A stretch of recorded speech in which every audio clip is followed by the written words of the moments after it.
Hello everyone and welcome to Strive's Coach's Corner. I'm Coach Meister and I'm excited to spend the next 20 minutes hanging out with you all, sharing some tips, tricks and quick tools on motivation and how to motivate your players, your staff, and really stay engaged as a program right now and in the coming days, weeks and months. So for those of you familiar with this, these are just some short segments that we provide, kind of like a halftime team talk where we kind of remind ourselves of things we maybe knew in our game plan, some tactical adjustments that we maybe want to be making, and then some other kind of tips and tricks of advice that we can maybe be implementing as the second half or next quarter gets underway. So it's short, it's sharp, and hopefully really engaging and enriching and immediately implementing to your team and your program. Here at Strive, we are on all the local social media. Jump in, follow us. We continue to be updating that with other kind of content, resources for you as a coach, for you as a person, and also for your players. So be sure to check us out on that.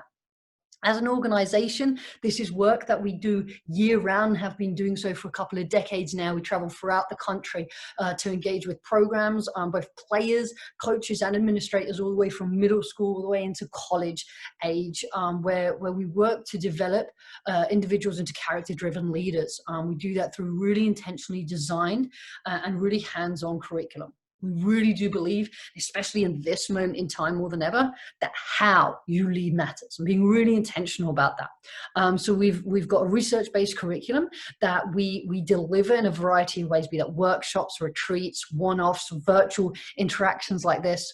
And it's based on this this very important notion that as humans, we will learn in a very specific way, right? In trying things out, in failing, and repetition, and getting feedback, and especially in the athletic world, right? We introduce different skills and we break them down, how to adjust your body and how to kind of use the weaker side and maybe think about it in the context of a game. Well, here at Strive, we believe that with these kinds of things, these soft skills, right, we should be doing exactly the same thing. The way we're teaching someone how to work on their weaker hand or to play a different position is the same way that we should be diving into some of these concepts. And that's exactly what I want to do today with all of us thinking about motivation. So to ground ourselves, it's like we want to win, right? I believe that the very, very vast majority of us are in this to win. And I never want to take that away. For me, it's always, though, framing that in a really important way and thinking about what's important now. And especially now more than ever, right? That what it is looks really, really different than what it may have even looked a week ago or 2 weeks ago, 2 months ago, certainly 6 months ago, right? And so what we were trying to motivate our players and we were trying to motivate our coaches to do, back then may look different now. But we want to keep winning, right? We want to keep engaging. We want to keep making sure people are motivated. And I love this quote by Daniel Goleman, right? This notion that the fundamental task as leaders is to prime good feelings in those they lead. And that sometimes may feel a bit fluffy or like a little bit, touchy-feely, right? But we want to think about this, that we want to drive this collective emotion in a positive direction, right? These are our gut-stirring, motivational halftime speeches, right? And they take the form of different things in different moments. So I want us to think about, right, everyone on their kind of coaches and admin salary are probably driving very, very expensive cars, I'm sure, $120,000, nice rims, all that jazz. So I'm obviously, very empathetic to you all today. But I want to ask you this. If you happen to have forgotten to get gas, right, what happens with that superstar car, $120,000 car? It goes nowhere. It doesn't function. No, I mean, it may look pretty, but it's not going anywhere. Now imagine, right, you just happen to be kind of like volunteer assistant, maybe driving that kind of hunk of junk car, right? Camp money didn't come in this year, but you have a full tank of gas. You're going places, right? You can actually do more than that other car. And I want you to think about your players and your peers and your staff the same way. If they have an emotional fuel tank, right? We all do. Let's think about this. And that tank's not full, we ain't going nowhere. We ain't functioning. Right? It doesn't matter what brilliance you're about to impart on them, they ain't going nowhere, right? And so first, when we think about motivating and engaging our players, we want to ensure that they have high emotional fuel tanks, right? Which means they're going to be more excited. They're going to be kinder to people. Always a nice thing, right? They're going to be happier. They're going to learn better, right? So it's not going to be about you're a bad coach. It's like, no, they're listening. This is exciting, right? On the flip side, and this may seem really basic, but like if their tank is empty, it's difficult for them to focus. They're negative and unhappy. They sure as heck can't take suggestions, and they're horrible to work with others, right? This is the worst kind of teammate. This kind of kid you don't necessarily want on your team, right? Or especially in that moment. But for us, if we're leaders and we've got to try and prime good feelings in others, we've got to think about, all right, so what might have drained someone's tank? Why might their tank be low? Right? And these are simple kind of things that we probably already know, but we just, again, need to remind ourselves about, especially as a coach. You know how you got to remind your team at halftime, like, remember I told you that thing at the beginning? It's a good reminder. What might drain someone's tank? And these might be a more extensive list of reasons, especially during this time, right? But this is, not sleeping enough, not eating enough, right? Negativity. On the flip side, knowing what was filling people's tanks, specifically in this moment, right, allows us to engage with our players and to make sure they're at a place where they can receive content that we may be wanting to deliver, right? In this moment in time, and really in any, our players and even each other crave connectivity, right? So I want to urge you is connect before content, right? Ensure that they know that you're emotionally invested in them, figuring out where their tank is, ensuring that tank is full so they're ready to receive your genius, really, and your coaching, right? And so that's the idea behind it, right? And I want us to think about like this super cool toolbox that we all have like laying around our house that we can now add some tools in, right? So if you're like, yeah, I get that. What do I do with that information you've just given me, right? Here's some tips and tricks. And it's also for you to be creative. These are some things we've found helpful here at Strive, right? Chatting with your team, being like, all right, here's a Google form or here's a poll or whatever. What fills your tank? What drains your tank, right? And just hearing from them, and then being able to execute on that, fill people's tanks, right? If it's, for me, my players always knew that I really like skills, right? So if they wanted to get a little easier practice, they'd left skills on my desk, right? In this moment in time might be a handwritten note, whatever it is, finding out what that is. I always do fuel tank checks, right? I check in, even groups I'm leading right now. I ask them, how are we doing? Describe it as an animal, a color, your favorite song, right? And it might not seem significant, but what you can hear, right, and gain from your players in that moment, in where they're at, right? And what kind of day they're having is really significant. It's telling them that they value, right? Building your own fuel tank, right? Everyone loves a bit of arts and crafts. It's a way of engaging your team. It's a way of telling them, hey, this is what we're going to check in every day. Creating your own this or that boards. We're seeing these all on the social media. Create your own program ones, right? What do you prefer? And they can be funny and they can be serious, right? What would you prefer? Morning meeting, afternoon meeting? Working out as a group, working out as an individual? Learning about each other while filling each other's tank. And then, a lot of people are hyped up by music. Create your own Spotify list, something your team can be sharing in this moment, right? So that you're starting off your meetings playing the team's favorite songs, right? Or however you're connecting with each other. Everyone can text each other, I heard your song today, right? So now we know our players' tanks are filling. They're more ready for content. They're more ready to receive whatever we want to be trying to get to them. Their lifting program, their gameplays, whatever it is, right? So let's keep moving. What does that mean? We've got full tanks now. Well, Daniel Pink, absolute genius for those of you who enjoy reading his book Drive, and he has some videos, super great resource, right? But he dives into a lot of this and says like, what we have in common as humans is the niche in which we're motivated in is when there's autonomy, mastery, and purpose. And here at Strive, we also urge this kind of full circle of like, there's a sense of belonging. Right? What does that mean? It means that the individual feels like they're making choices. There's some autonomy in their lives, in their daily schedule, in their interaction with their team. That there's mastery. They're getting better at something, right? There's a purpose to it. And there's a sense of belonging. The more of your activities right now and after this situation that can live in that central point, the more motivated your players can be. So step one, you kind of got to figure out what drives them.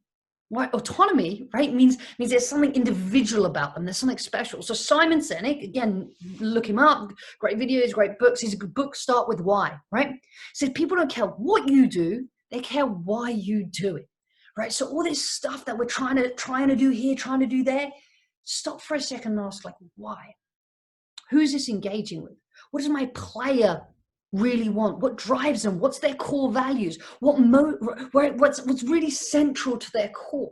And then we can start thinking about how we can engage with them and what it actually is we want to do, right? Really fulfilling that need for autonomy, right? Wow, you cared about me as an individual and you're going to engage with me on that level. That player is going to be motivated. That coach is going to be motivated, right? Purpose, right? We know that intrinsic motivation is far stronger than extrinsic motivation. Coming from the heart, coming from meaning, coming from core value and purpose is much more attractive than carrots and sticks. As in a carrot dangling in front saying, if you do this, then you get this way. Or if you don't do this, you get this punishment, right? Is much less successful than if you're engaging with your players and your peers, right, in a very intrinsic way. So if they're choosing, like, hey, you want to do this or that, they're like, oh, I'm gonna opt in to do that. I'm really engaged. I really like that. Or you got to do this workout, or you're gonna lose this. Or if you do this workout, you get a sticker. Like, yeah, once or twice, like we're into this, or you get pizza. If it's college student, you're going to get 3 or 4 more times. But eventually, they're not going to be that motivated unless they're opting into it. So start asking yourself right now, and then also in the future, which parts of your program are engaging with the core values, right, and the internal drive of your players versus how much is reward driven and how much of it is punishment driven. Right? And that's not to say none of it can be, right? Everyone likes a good sprint, right? Everyone likes a good few burpees. Everyone likes a pizza party. But those are one-offs, right? What part of your program is driving them based on their own opt-in, their own desire, their own feeling of success and reward? And that motivation, again, comes from, are they mastering something? Do they understand the purpose of it? Are they opting into it? And is it joining them in a sense of belonging? That's where the intrinsic and the motivated person will come about. And look, this is not to say you're going to give your kids and your players and your staff everything they want, right? Especially right now. There's a lot of things we want that we can't be doing, right? But how can we find this little thing, magic? And I always believe magic is intentionally created, right? We find out what is that overlap we want and need, right? And of course, there's this frustration. It's like, I want all this, right? But I can't have it. Now that's really getting me down. I'm really focused on it, right? And great news. Here's the next tool that we can add to our toolbox around that, right? Is to start thinking about, okay, guys, we've got so much going on right now. There's so much happening, right? There's so much grabbing for our attention, right?